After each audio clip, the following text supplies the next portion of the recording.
Parents are really tricky because they come from a generation unlike ours. They didn't grow up with the internet, so they didn't have access to the information that we had access to when we were young enough to really absorb it.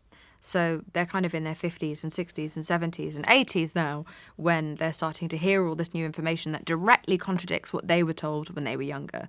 The only hope you have at dealing with your parents, especially in the area of fat phobia, is educating them, is explaining to them that it is vital for your mental health for them to listen to you about your choices and your lifestyle and how their choices and their lifestyle and rhetoric impacts you negatively. It is very important to explain to them that they are not an MRI and they cannot, just by looking at you, determine how healthy or unhealthy you are. Also, shame doesn't get anyone anywhere. It never helps anyone make better decisions about their health, whether that means exercising more or less or eating more or less. Shame just leads you to something that is more and more counterproductive to your well-being physically and mentally. So explain that to them and make them read and watch and maybe get them to follow iWay. But that is the best advice I have for you. And just have empathy for the fact that they're not doing it because they hate you or they're evil. They think they're doing it out of love. They just don't know any better. Rebuilding your confidence after an abusive relationship is unbelievably difficult because you allow someone in so close they can do the most damage from the inside, more so than anyone on the outside can do. And if you're with them for long enough, they can condition you to start to believe those abusive thoughts about yourself. That's how abusers work. The only suggestion that I think can really make an impact on anyone is therapy. It's therapy for post-traumatic stress disorder. We think of PTSD as something that people only who come back from war or go through some huge, giant, obvious trauma have, but actually going through an abusive relationship, be it with a family member or a lover or even a friend, is a form of very significant trauma that can do very long-term damage. I'm someone who was in a very abusive relationship and it impacted me for so many years of my life. I still can't really look in a mirror because of this person and how they made me feel about the way that I look. And so I'm still kind of seeking out therapeutic ways to deal with that, to get their voice out of my head. So therapy. If you are lucky enough to access it, therapy, and also making sure that you tell friends and family what it is that you've been through so that they can help counsel you out of it as well.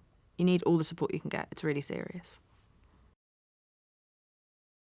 My favourite feminist essays are written by people like Ashley C. Ford, Roxane Gay, Scarlett Curtis, and there is a woman on Twitter and Instagram called Your Fat Friend, that's at YR Fat Friend, and she writes some of my favourite essays about feminism and just about intersectionalism in general. So those are people that I personally learn a lot from, but there are so many on the internet and they're the people that you should just be filling your brain up with.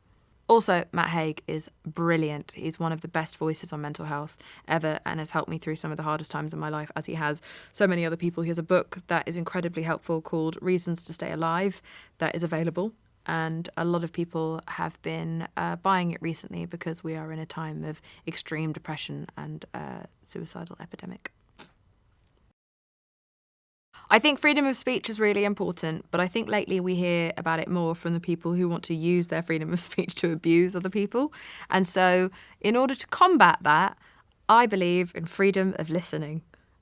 You are free to say whatever the fuck you like, but I don't have to fucking listen to you. So I can block you, I can mute you, I can tell you to not come on my podcast, I can just completely ban you from my space, and that is my freedom of listening. I think female body hair is fine. I think it's a choice. I think male body hair is fine. It's a choice. You should just have hair wherever you want to, if you want to. It's just not a big deal. Everyone's coping methods for anxiety are different. Mine are walking to music that I love, that makes me happy. I really love the Beatles. This is something about their music that cheers me up. I also find cake, personally, very soothing and therapeutic for me. It's not amazing for my teeth, but that's fine. And I'm really verbalising how I feel to the people around me. A, so that I can get it off my chest and share the problem that I have, but B, so that they don't take my anxious behaviour personally. Sometimes when I have anxiety, I shut down and I become very cold and uncaring, and that is very, very dangerous because it means that the people around me think that maybe my behaviour is specific to them. I think when you're in a male-dominated workplace, as I've been for most of my career, because I've worked in entertainment, So I'm almost always the minority on set. I think finding someone who is willing to listen to you and being able to empathetically educate them about your experience is how you create allies. Really, it's just a matter of having people understand you that can often bring them closer to you.